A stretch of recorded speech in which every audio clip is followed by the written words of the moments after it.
Before we begin, this story describes the deaths of 100 people in a nightclub fire. If you need to step away, we understand. Take care of yourself first. This episode's narration is AI-generated. The research, writing, and editorial decisions behind every story are made with care for accuracy and respect for those involved.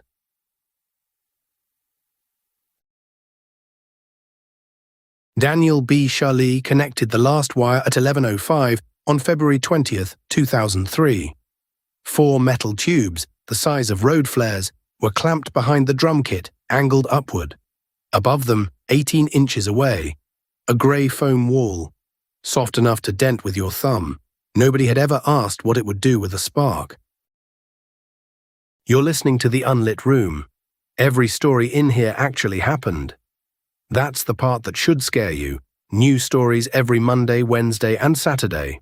Today, a nightclub, a rock show, 4 pyrotechnic devices, and a wall covered in the wrong kind of foam. The station fire of 2003. 100 dead in 210 seconds.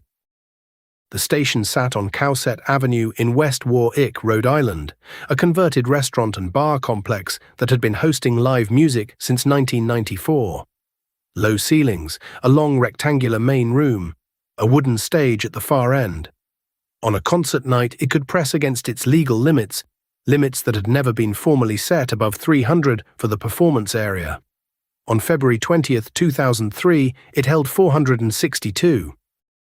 The foam on the stage walls had been there for years. In the late 1990s, the club owners started getting complaints from neighbors about noise. Live rock bands, weekend nights, the sound was bleeding through. So the owners lined the stage area, floor to ceiling, charcoal grey polyurethane foam panels 4 inches thick. The kind of material you'd find in a recording studio, a rehearsal space, the cushion of a cheap couch. It worked exactly as intended. The neighbors stopped complaining. What nobody asked was whether the foam was treated for fire resistance. It wasn't.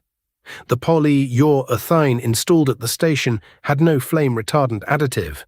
No one required them to check. Rhode Island had no state fire code in 2003 that mandated flame retardant foam in public assembly venues. According to the NIST technical study published in 2005, the federal investigation into the fire, that foam burned at roughly 10 times the heat release rate of ordinary wood. 10 times. It was one of the most flammable surfaces in the entire building, and it covered every inch of the stage. The station was the kind of venue that books regional acts, charges a modest cover, and fills the room with regulars who know every song. Great White had played bigger rooms in better days. By 2003, a Thursday night in West Warwick was a working show. Micro Cliffhanger 1. And the reason that foam was on that wall, the detail that would turn a small stage fire into a mass casualty event, was already in place long before the band's tour bus pulled into the parking lot. Daniel B. Charlie was 32 years old and the tour manager for Great White. His job was logistics, bookings, schedules, advance work, the cue sheet that told the crew when to trigger the pyrotechnics. The pyrotechnics in question were gerbs, metal tubes roughly the size of road flares that produce a cascade of white sparks on ignition, used at concerts for visual drama behind the drum kit. Standard touring production equipment. B. Charlie had a cue sheet. He had the gerbs. What he didn't have was written approval from the station to use them. This matters. Great White's own tour contract contained an explicit clause. Pyrotechnic devices could only be used at venues that had given written permission. That clause existed because indoor pyrotechnics near flammable stage materials are a known risk. The box to check existed. Nobody checked it for the station. B. Charlie testified that club co-owner Michael Dare had verbally indicated no objection the afternoon of the show. The Dardarians disputed this. What is not disputed, no written approval was given. No one walked the stage and looked at the foam before signing off. At 11:07 p.m., B. Charlie fired the gerbs. The sparks shot upward, white, symmetrical. Brian Butler, standing at the bar with his personal video camera rolling, caught the ignition on tape. At that moment, his footage shows 462 people in a dark room. The band is playing. The lights are theatrical. Everything looks like a show. At T plus 20 seconds, a small orange flame appears in the upper left corner of the foam wall, the size of a hand.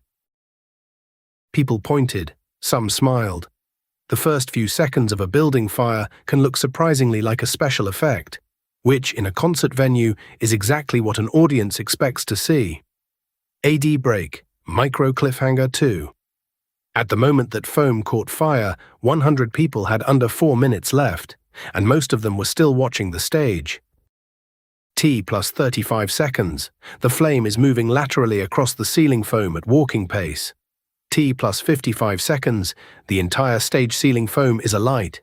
The fire makes a low, continuous roar that overtakes the PA system. Lead singer Jack Russell, facing the crowd, doesn't see it happen behind him. He feels the heat reach his back and exits stage right. At just under 60 seconds, the fire is no longer on the stage. It's in the room. The building's architecture didn't help. Low ceilings, long rectangular layout. The foam had lined not just the back wall, but the stage ceiling and the side panels, effectively creating a continuous fuel path from the ignition point across the entire stage area.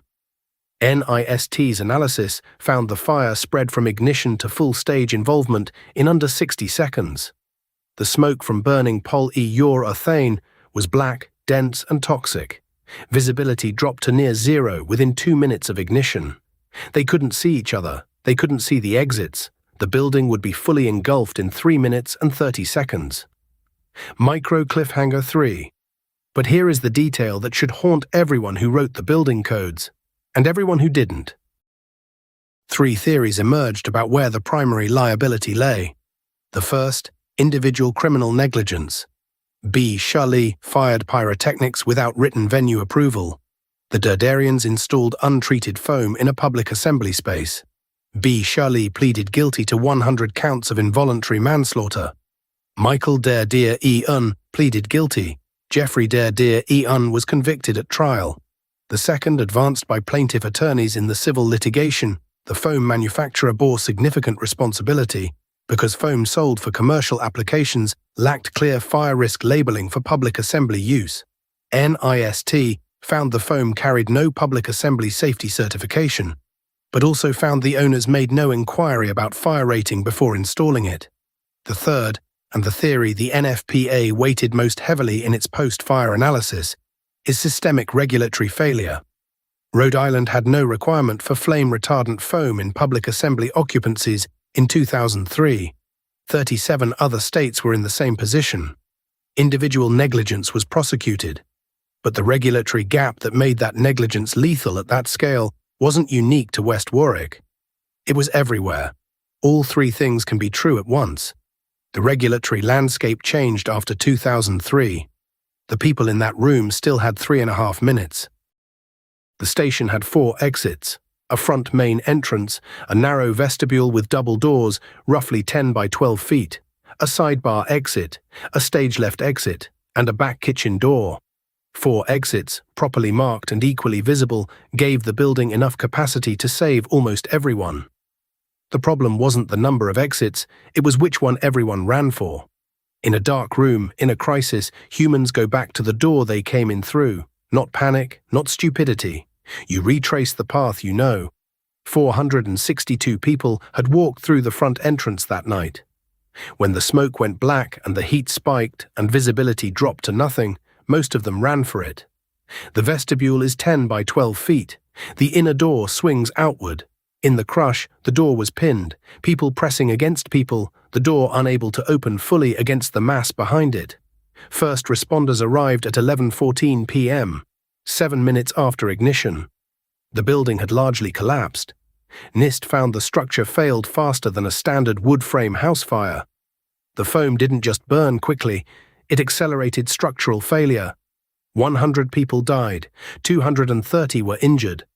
132 escaped, most through the side exits in the first 90 seconds, exits that were less visible in the dark and less instinctive. The medical examiner noted that most victims showed no soot in their lungs. The superheated gases from the burning polyurethane had moved faster than breath.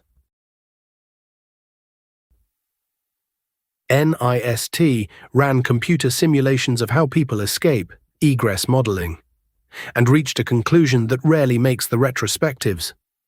If the side exits at the station had been as clearly marked and as visible in the dark as the front entrance, proper exit signage, illuminated, oriented toward where people were standing, the modeling suggested the death toll would have been drastically lower, perhaps fewer than 20, not 0. The fire was real, but the difference between 100 dead and fewer than 20 dead was, in significant part, a signage problem. The 132 people who survived, most of them got out through those side exits. They weren't faster or smarter or luckier than the people who died. They were closer to a door they could see. The people who died in the vestibule were following the same instinct every one of us would follow. They just couldn't see the other option. 3 things are true about the station fire that don't cancel each other out. Criminal negligence happened. People made decisions about foam, about pyrotechnics, about permits that they should not have made, and they were held accountable for them. A regulatory system failed. Rhode Island and 37 other states had no rule requiring flame-retardant foam in public assembly venues. Those rules exist now. The International Fire Code foam provisions used across most of the United States were written, in significant part, because of what happened in West Warwick on February 20, 2003. 100 Deaths wrote laws that will protect millions of people who will never know why those laws exist. And a properly marked exit in the right place may have mattered more than any of the rest of it.